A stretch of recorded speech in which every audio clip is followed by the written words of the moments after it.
Bonjour, nouveau débat municipal sur France 3 Limousin et nouvel éclairage sur Guéret. Le premier tour dimanche a donné les résultats suivants.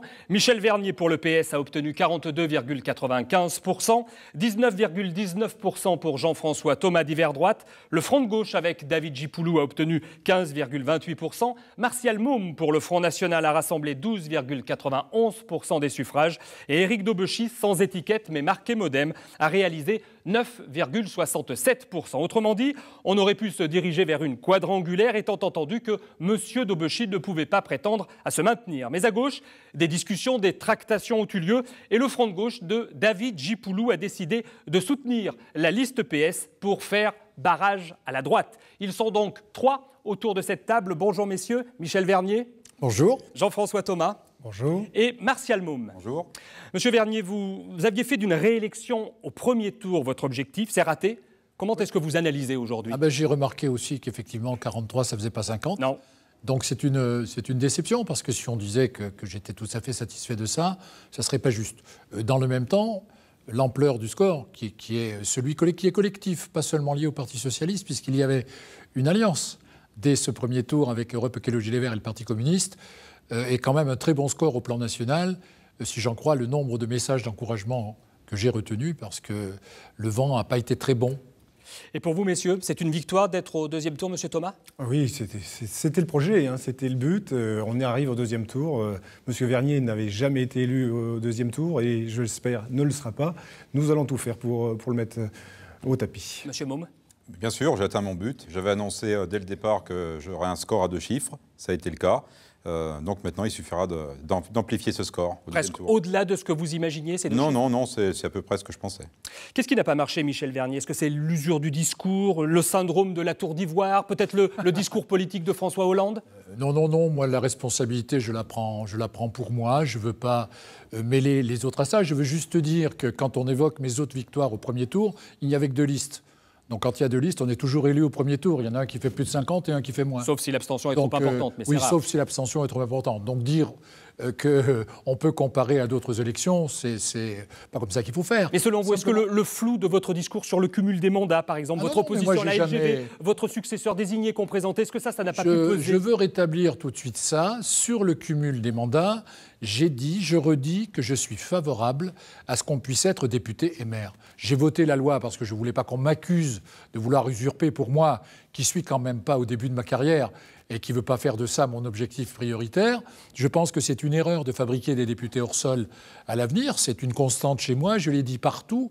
Donc ce n'est pas un discours flou, c'est un discours qui est chez moi au contraire très précis. Et je pense que pour ma ville, le fait que je sois député peut amener, je ne veux pas reprendre ici l'exemple de ce que j'ai pu amener notamment sur l'enseignement supérieur, sur un certain nombre de choses, mais est utile pour une ville qu'on ait un député en maire. Je pense qu'on se trompe là-dessus. Et pour la LGV, le discours n'est pas flou non plus.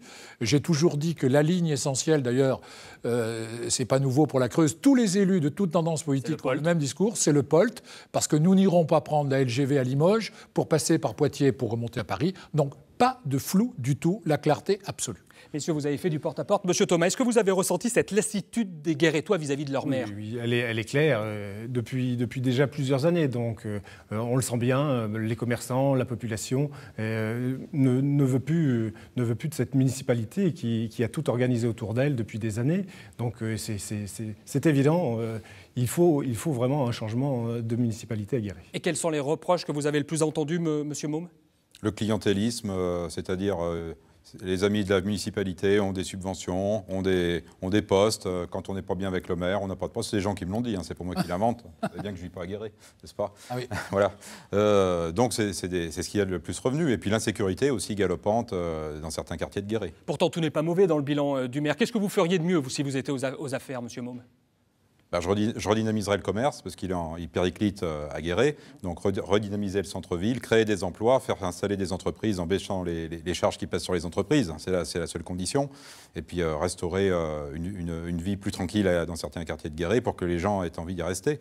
Améliorer la vie aussi pour les handicapés qui n'ont pas toujours des accessibilités facilitées. On aura le temps d'en reparler. En tout cas, dimanche, c'est une nouvelle élection, hein, Michel Vernier. Le ballotage vous est favorable. L'apport du Front de gauche va vous donner une petite marge de sécurité. Mais est-ce que vous avez changé quelque chose cette semaine dans votre discours, dans votre approche ? Mais non, parce qu'il n'y avait pas de différence fondamentale entre le projet qui était celui du Front de gauche et le nôtre. Il suffit de regarder les propositions que nous faisons les uns et les autres. Je veux juste dire que certains me disaient mais il n'y a pas besoin d'accord. Quand on regarde les choses de manière mathématique, c'était peut-être sans doute vrai. Sauf que moi, j'ai regardé ce qu'ont dit les électeurs guérétois. Plus de 15% d'entre eux souhaitent être représentés au conseil municipal par des gens pour qui ils ont voté. Eh bien, j'ai tenu compte de ce que l'on m'a dit dans les urnes, et c'est pour ça que j'ai souhaité cet accord. C'est pas... Et je pense d'ailleurs que la représentation de ceux qui viendront avec moi, si M. Thomas ne me met pas au tapis, de ceux qui viendront avec moi sera plus forte que celle qu'ils auraient eue par un simple calcul mathématique. Ça s'appelle la démocratie. Est-ce que vous tirez des plans sur la comète pour le deuxième tour? Est-ce que vous vous dites, si je suis élu à 50 ou 58%, ça sera pour moi une bonne victoire? Est-ce qu'il y a un bon chiffre ou un mauvais chiffre? On est élu quand on a plus de 50%. Quand on fait, mais moi, comme je veux toujours être sincère et franc, quand on fait les calculs mathématiques, comme vous les évoquez, on est au-delà de 55%. Oui. Ce qui serait en dessous de 55% montrerait qu'à nouveau, il y a une forme d'érosion. Mais moi, j'ai déjà entendu dès le premier tour ce que les gens disent. Monsieur Thomas, vous avez fait le plein au premier tour ou selon vous, vous avez encore une petite marge? Moi, j'espère justement avoir une marge, c'est le but.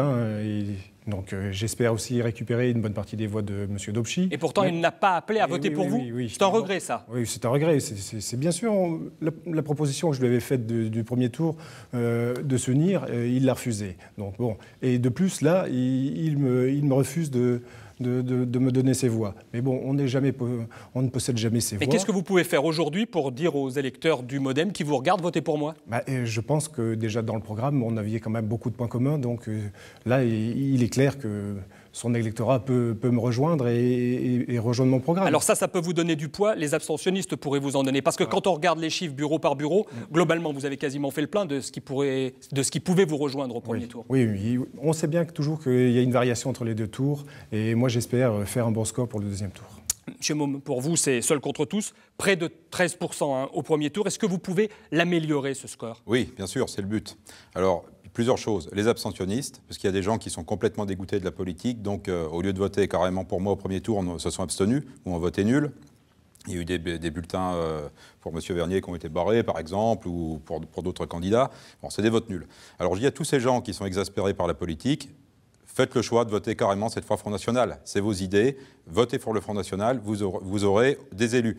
2, 3, voire 4 élus. Ça, c'est les abstentionnistes. Je pense aussi que certains électeurs du Front de gauche, de David Gipoulou, ne se reconnaîtront pas dans la candidature de M. Vernier. Et donc, ils pourraient voter pour vous? Et bien sûr. Et on dit qu'également certains membres de syndicats, on parle de la CGT par exemple, pourraient voter également pour le Front National. Vous l'avez ressenti, ça? Oui, il y a depuis quelques années des syndicalistes qui ont rejoint le Front National. Bon, comme les syndicalistes professionnels sont sectaires, ils ont été exclus de leur syndicat quand ils sont venus au Front National. Alors que nous, on n'exclut pas un membre du Front National s'il est adhérent de la CGT, par exemple. Alors, dans les questions... Allez-y, M. Beaufils. Je voulais terminer avec le MoDem. Oui. Monsieur Dobschi n'a pas donné de consigne de vote, à part celle de ne pas voter pour moi. Ce que j'ai trouvé un peu surprenant. Mais de ne pas voter non plus pour la liste de droite, il n'a rien dit. Si, il a dit de ne pas voter pour le Front National. Mais bon, je pense que c'est une posture. Ces électeurs ne lui appartiennent pas. Évidemment, le Front National et le MoDem sont deux partis très, très différents. Très, très différents. Mais il est aussi président d'une association de commerçants. Je suis moi-même ancien commerçant et très proche des commerçants. Donc je pense que les commerçants aussi peuvent se rapprocher de moi. Il n'y a qu'avec moi qu'ils peuvent espérer une baisse des charges. Jean-François Thomas, l'endettement de la ville est fort. Ça a été l'un des thèmes de campagne. Qu'est-ce que vous pouvez faire pour tenter de le limiter ? L'endettement, oui, mais c'est surtout l'impôt qui est très, très important à guérir. Et c'est ça qui a fait fuir une partie de la population. Nous avons perdu beaucoup de population durant ces dernières années. On a perdu 560 inscrits. Donc même si on peut dire les chiffres, l'INSEE, les statistiques, on peut les analyser différents, les inscrits, eux, ils sont partis. Et cette population-là, on le sait bien, c'est des actifs. Ce sont des gens qui ont un bon niveau de vie et qui ont rejoint les communes environnantes et qui ont construit sur la périphérie de Guéret. M. Vernier, cet endettement, cet impôt fort, ça a été votre boulet, c'est votre boulet? Non. D'abord, sur l'endettement, je veux être précis là aussi. L'endettement a augmenté sur les 3 dernières années parce que nous avons beaucoup investi. Vous savez, les endettements, c'est toujours comme ça. Quand vous investissez pas, vous n'avez pas d'endettement. Donc nous avons investi sur des bâtiments essentiels comme le centre de jouets, nous avons au stade fait un terrain synthétique, nous avons fait un certain nombre de choses qui préparent l'avenir pour Guéret. Et nous l'avons fait en empruntant. Et quand vous empruntez, vous vous endettez. Sauf que quand vous avez le rapport qui nous est remis, on dit qu'il est maîtrisé, l'endettement, parce qu'on sait qu'il va, au fil des années, qu'il va diminuer. Ça a été le cas à Guéret tout le temps. Vous investissez, vous vous endettez, et puis ensuite, Les équipements qu'on a faits aujourd'hui, ils ne seront plus à faire demain. Mais si vous ne les faites pas aujourd'hui, vous ne préparez pas l'avenir pour demain. Donc moi, sur l'endettement, je suis très tranquille. Le rapport qui m'a été remis dit la gestion de la ville de Guéret est saine. Mais il reste, comme l'a dit Jean-François Thomas, je ne dis pas ça, que nos taux sont supérieurs aux communes voisines. D'abord, la population n'a pas fui, puisque l'agglomération autour de Guéret n'a pas perdu d'habitants. Donc elle a choisi d'aller habiter sur des communes où elle a estimé que ça lui revenait moins cher. Je peux démontrer tranquillement qu'en comptant les déplacements journaliers avec les enfants pour le travail, ce n'est pas le bon calcul. Mais là-dessus, nous avons baissé les taux pendant le mandat. Jean-François Thomas l'a voté lui-même. Il a bien fait d'ailleurs. C'est du bon sens de voter les bonnes mesures. Donc par conséquent, il faut regarder les choses telles qu'elles sont. Et par rapport à des strates nationales, nous sommes une ville-préfecture qui a toutes les charges de la ville-préfecture. C'est nous qui avons la piscine, par exemple. 300 000 € de déficit par an, c'est-à-dire 4 points d'impôt. Est-ce qu'il faut fermer la piscine? Vous voyez, moi, je pourrais argumenter tout ça. Je dis aux Guérétois, est-ce qu'on a changé votre ville? Est-ce que les structures que vous avez correspondent à ce que vous attendiez? Eh bien oui, pour le faire, il a fallu emprunter. Monsieur Thomas, comment feriez-vous aujourd'hui pour trouver de l'argent? Alors, trouver de l'argent, on peut toujours espérer que certains projets économiques aboutissent. On a quelques projets qui sont sous le coude et on espère bien. Je suis à la commission économique, à la communauté d'agglo, et on le sait très bien, on a des projets qui peuvent aboutir. Là, on est dans une période d'élection, on sait très bien que les projets n'aboutissent pas en période d'élection. Donc, Guéret a un avenir. On a des plateformes qui sont prêtes, on a des terrains, on a du haut débit, on a de la ressource à Guéret. Donc là, on a de l'avenir. Donc pourquoi n'aurions-nous pas ces entreprises? Il y en a quelques-unes. Les projets, on va voir là dans les 6 mois si ces projets vont aboutir. Et ça, c'est l'avenir de Guéret et de toute l'agglomération.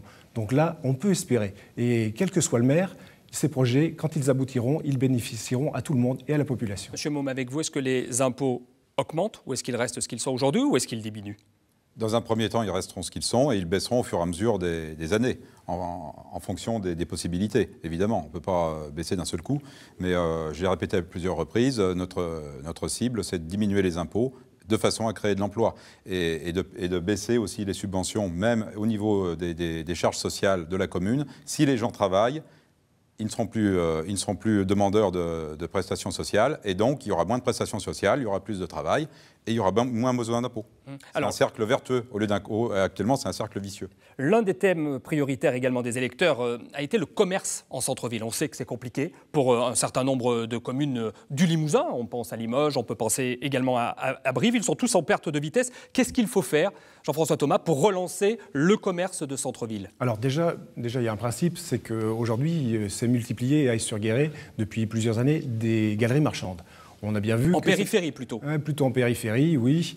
Et ces galeries marchandes, on a beau toujours dire qu'elles ne prennent pas de commerce, mais un beau jour, bien un commerce essaie d'aller sur cette zone-là. Et là, nous avons en ce moment un projet, le projet REDEM, qui annonce une quinzaine de commerces. On sait très bien qu'il y a des commerces nouveaux qui viendront sur cette zone-là, mais on sait surtout aussi que certains commerces de la Grand Rue viendront et sont tentés, ils l'ont déjà fortement annoncé, leur envie de rejoindre cette galerie. Et donc ça va forcément tuer cette grande rue, cet axe piéton où nous avons encore des commerces. Donc là, moi, j'ai voté contre ce projet. Nous avions une parcelle de terrain que nous voulions vendre, que la société REDEM avait besoin pour construire. J'ai voté contre ce projet. Je sais très bien que ce projet, on ne pourra pas l'arrêter s'il doit se faire. Mais au moins, moralement, on se doit de soutenir les commerçants. Monsieur Vernier, redynamiser le centre-ville, oui, c'est une question qu'il faut étudier. Bien sûr, tous les 10 ans.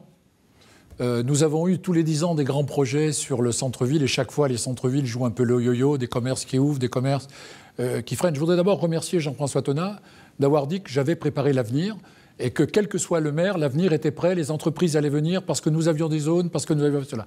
Merci Jean-François. Ça fait aussi partie du métier du maire. Il faut être visionnaire. Il faut préparer l'avenir, il faut être visionnaire. C'est pas la peine d'avoir la baguette magique qui dit qu'en baissant les charges sociales, j'ai rien compris à ce qu'on a dit, c'est au contraire en augmentant l'emploi qu'on fait ces choses-là. Donc Jean-François l'a dit, nous avons préparé cet accueil d'entreprises et nous avons la chance d'être au bord de l'accueil de quelques entreprises. Ça fait longtemps que ce n'était pas arrivé. Parce que moi, je ne dis pas je ferai, je créerai de l'emploi, je baisserai les impôts. Je dis aux gens la vérité. Les emplois, il faut les préparer. Sur le commerce, je ne partage pas l'avis de Jean-François Thomas, qui a voté 95% des dossiers au conseil municipal, mais pas celui-là. Il n'a pas voté ce terrain pour permettre l'accès. Je dis simplement que si j'avais pas... Alors d'abord, c'est le privé qui a fait ça. Et moi, je suis partisan d'un partenariat public-privé. S'il n'y avait pas le privé, imaginez-vous que tout vienne de la mairie, que je rachète tous les commerces. Moi, je ne peux pas racheter les commerces pour remettre du commerce. Je ne sais pas faire. Je suis un aménageur. Je ne suis pas autre chose. Mais s'il n'y avait pas eu ces initiatives privées, s'il n'y avait pas eu ces commerces, eh bien, les gens seraient allés acheter ailleurs. Ils auraient quitté Guéret, ils seraient venus dans cette belle ville de Limoges, ils seraient allés à Montluçon, à Châteauroux, et à ce moment-là, alors le centre-ville, cette fois, il serait mort complètement. Donc nous n'avons pas la même analyse. Jean-François Thomas pense que je me trompe. Moi, je pense qu'il se trompe. Les Guérétois vont dire lors du vote. C'est dimanche prochain. Ils donnent raison. Voilà. Mais c'est bien qu'on ait ce débat. C'est bien qu'on ait ce débat. Monsieur Môme, l'un de vos chiffons rouges, c'est l'insécurité. Honnêtement, quand on va à Guéret, c'est quand même pas les quartiers nord de Marseille. Il faut pas que ça le devienne, surtout. Donc il faut mieux prévenir. Il y a de la marge. Il y a de la marge. Évidemment, j'ai jamais dit ça.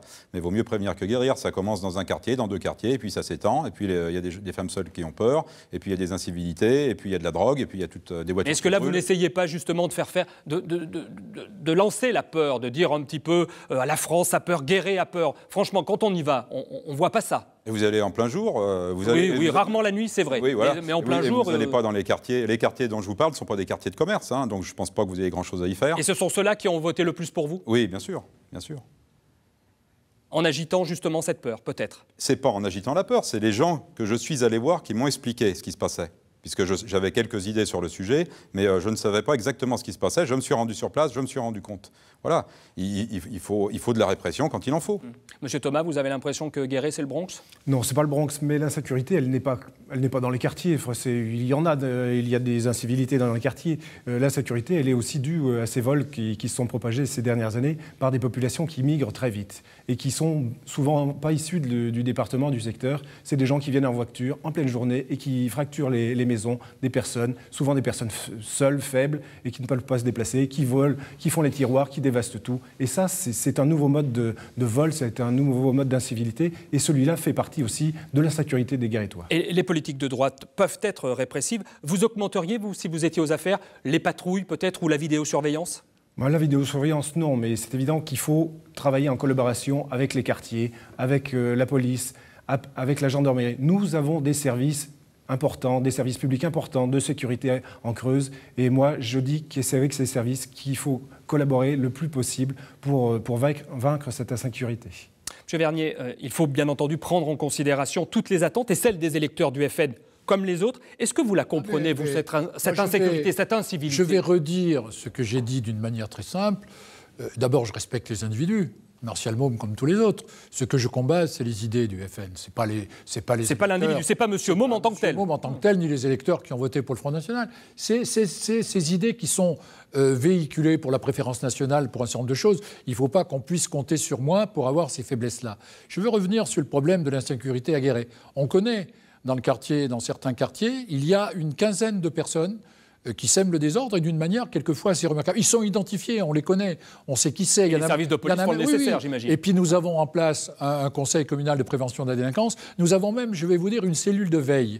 C'est-à-dire que le maire de Guéret active à chaque fois qu'il y a des soucis, il active une cellule de veille qui réunit qui? La police, Jean-François Thomas, qui réunit le procureur de la République, qui réunit le préfet. Je reçois même dans mon bureau, moi, des familles, parce que je suis informé de délinquants mineurs qui commettent des choses. Et je convoque la famille en leur disant, ici c'est l'avertissement, c'est le carton jaune, comme on dit. Mais si votre fils et tout, il recommence, il traverse la place et c'est le carton rouge de l'autre côté. Et c'est la punition et c'est la répression. Et c'est voire l'enfermement quand il a besoin. Donc pas de faiblesse. Mais promettre que si on arrive d'un seul coup, l'insécurité va être résolue. Franchement, Guéret est la ville la plus sûre de France. Alors, on va dire que bien sûr, quand les gens sont enquiquinés par quelques-uns qui vous foutent le bazar le soir, qui vous empêchent de dormir, qui font de la musique toute la nuit, c'est agréable, je ne vais pas dire ça. J'ai moi-même à côté de chez moi, quelquefois, un endroit où il faut que j'intervienne personnellement en pleine nuit. Mais très franchement, aller faire croire qu'il y a de l'insécurité dans notre ville, au point, j'ai entendu, de personnes cagoulées, de trafic de drogue. Mais enfin, il ne faut pas dire des choses comme ça. C'est dommage aux gens, surtout, pardon, excusez-moi, juste une toute petite seconde, monsieur Môme. Surtout quand on veut que les gens viennent dans la ville. Continuez à leur dire des choses comme ça, vous êtes tranquille, vendez Guéret comme vous êtes en train de le vendre, alors là, pour le coup, vous aurez raison, les gens ne viendront pas. Pas du tout, on veut rétablir la sécurité. C'est dommage que les personnes du public qui sont derrière moi ne peuvent pas s'exprimer, parce qu'il y a une personne qui habite à Pierrebourg, là, derrière moi, elle aurait des choses à vous dire, je pense. Mais j'ai déjà discuté avec elle, je la connais. Jean-François Thomas, si vous êtes élu aux affaires dimanche, qu'est-ce que vous allez faire en priorité? Lundi matin, vous entrez dans le bureau du maire, on attend bien entendu que vous soyez élu, mais qu'est-ce que vous faites en priorité? Je consulte la population sur ses désirs, parce que moi j'ai l'impression qu'on ne l'écoute pas assez, cette population. Sur les écoutes, ce n'est pas la population qu'on écoute, c'est certaines personnes. Chez les socialistes, c'est devenu une maladie. Mais non, moi je... C'est le clientélisme que défend monsieur Môme, c'est ce qu'il met en avant. Non, enfin, il y a du clientélisme, c'est sûr, mais c'est pas vers ça. C'est vers la population que je veux savoir. Je veux savoir ce qu'elle a envie et quel aménagement on peut faire. Nous, on a déjà proposé des idées. L'aménagement de la place Beugnot. On veut des terrasses, on veut voir les gens dehors, rester le soir et échanger. C'est ça, on a une place Beugnot qui est pleine de voitures. On veut consacrer, nous, une partie de cette place. Vous voulez la rendre piétonne ? Voilà, on veut des espaces verts, des espaces, des fontaines, un espace où il fait bon vivre, où on a envie de rester. Ça, c'était dans les projets de tout le monde. Le problème, c'est que ces projets-là, c'est pas à 1 an, c'est pas à 2 ans, c'est à l'échelle d'un mandat. C'est donc sur 6 ans. C'est ça la complexité. Oui. Et même avant, si vous permettez. Et même avant. Les transports urbains préparent ça. Faut voir. Moi, je ne veux pas contrarier les choses sur ce sujet. Nous partageons l'idée d'un centre-ville plus aménagé. Il fallait le préparer en amont. C'est ce que nous avons fait. Sinon, il faudra expliquer où on met les voitures qu'on enlève. Mais simplement, par rapport au clientélisme. Mais enfin, j'entendais tout à l'heure, on embauche à la mairie. Mais c'est faux. Je m'inscris en faux. Jamais les choses ne se sont faites comme ça. Jamais. Monsieur Thomas parle de clientélisme. Il participe à toutes les commissions. Il est exclu de rien. Sa formation politique est invitée à tous les choix. Et puis enfin, consulter la population. Mais il y a des conseils de quartier, monsieur Thomas. Vous allez faire quoi? Un référendum en arrivant pour dire « refaites notre programme » parce que nous, on n'a rien compris. On vous propose des choses, mais on ne sait pas ce qu'il faut faire. Ce que vous allez faire, c'est votre programme. Enfin, en tous les cas, moi, je dis, si je suis maire lundi, ce que je vais faire, c'est ce que j'ai dit, c'est ce que j'ai écrit, parce que j'ai déjà fait ce que j'avais dit. Mais entendre dire aujourd'hui, si on arrive, on consultera la population, franchement, je tombe sur les fesses. Il nous reste un petit peu moins de 4 minutes dans cette émission. Messieurs, l'abstention a été importante, à Guéret comme ailleurs, près de 38%. C'est trop.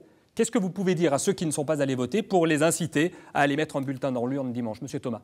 S'ils veulent vraiment qu'il y ait un changement, puisque c'est une nécessité, 37 ans avec le même pouvoir, il est nécessaire qu'on change les gens, les nouvelles personnes avec de nouvelles idées, et c'est le moment. C'est le moment, il faut renverser, et c'est dimanche qu'il faut venir voter, et voter pour Jean-François Thomas. Monsieur Môme. Les Guérétois ont une chance unique en Creuse d'avoir un candidat Front National, une liste Front National. Alors qu'ils en profitent, qu'ils amplifient le choix du premier tour. On sera 2, 3 ou 4 élus. Ça serait dommage de se priver de M. Chassagne en 3e élu. Ceux qui le connaissent comprendront. M. Vernier. Moi, j'ai dit aux gens en faisant du porte-à-porte, venez exercer votre droit de vote. C'est un droit merveilleux. Et j'ai même ajouté, votez pour qui vous voulez, mais venez voter. Donc je redis aujourd'hui, mon message est le même. Moi, je ne dis pas ce que dit M. Thomas en promettant que c'est lui qui changera tout. Je dis simplement, regardez les propositions qui vous ont été faites. Lisez avec attention ce que vous ont dit les uns et les autres. Moi, je ne délocaliserai pas l'hôpital de Guéret, comme ça a été promis hier par les 2 candidats. Je ne promets pas ça, je ne suis pas capable de le faire. Donc ce que je dis, je le ferai parce que j'ai fait ce que j'avais dit. Et je dis aux gens, comparez les programmes et puis votez pour celui qui vous semblera le plus capable avec son équipe, parce qu'on n'est jamais des hommes seuls ou des femmes seules, avec celui qui sera le plus capable de changer cette ville. Alors, M. Thomas, le ballottage est tout de même favorable à M. Vernier. Admettons qu'il soit élu dimanche. Est-ce que vous serez systématiquement dans l'opposition ou est-ce que, comme vous l'avez déjà fait, vous pourriez voter des projets de la majorité socialiste? Moi, ça fait 13 ans que je suis élu. Donc des projets, j'en ai voté, j'en ai préparé. On a travaillé déjà ensemble. On n'est pas d'accord sur tout, mais on a eu déjà des fois des sujets sur lesquels on a trouvé un accord. On a travaillé à la commission économique. Les gros travaux se font à la com d'Aglo aujourd'hui, c'est clair. Hein. L'avenir... Pas la place Beugnot. Oui, pas la place Beugnot. Mais certains gros projets, quand on voit le budget de l'Aglo aujourd'hui, c'est pas le plus important, mais d'ici 2 ou 3 ans, c'est l'Aglo qui sera supérieur à la commune. Et c'est là que vont se décider. Et là, à l'agglo, on fait moins de politique. On travaille avec l'ensemble des maires. Donc là, on laisse tomber notre bannière politique et on travaille ensemble. Et ça, M. Vernier sait que je peux le faire. Oui, mais sur certains dossiers, je confirme. Sur certains dossiers, c'est évident qu'on s'affronte. Et sur le centre-ville, on n'a vraiment pas la même vision des choses. Monsieur Môme, vous serez dans l'opposition systématique. Vous voterez non à toutes les propositions qui seront faites par le Parti socialiste. Ce que viennent de dire mes deux adversaires, c'est qu'ils sont d'accord sur 95% des choses. Donc évidemment, je serai l'opposition, la vraie opposition, l'opposition nationale, l'opposition de la préférence nationale aguerrée. Oui. S'il y a des projets, par hasard, qui vont dans le bon sens, je n'irai pas voter contre. On va pas faire... Je ne sais pas, je verrai ça quand je serai élu. Mais on ne va pas faire de l'opposition systématique, ça serait de la bêtise. Mais dans les grandes orientations, je serai contre. Vous connaissez peu le fonctionnement municipal. Est-ce que vous êtes prêt, malgré tout, à vous investir pleinement, complètement là-dedans, et à vous investir face à ceux qui auront voté pour vous sur les 6 années à venir? C'est une promesse que je fais, solennelle. Parfait, messieurs. Merci beaucoup d'avoir participé à cette émission sur France 3 Limousin, que vous pouvez également voir sur notre site internet france3.fr. Ce sont les urnes maintenant qui rendront leur verdict, et c'est dimanche. Bonne journée.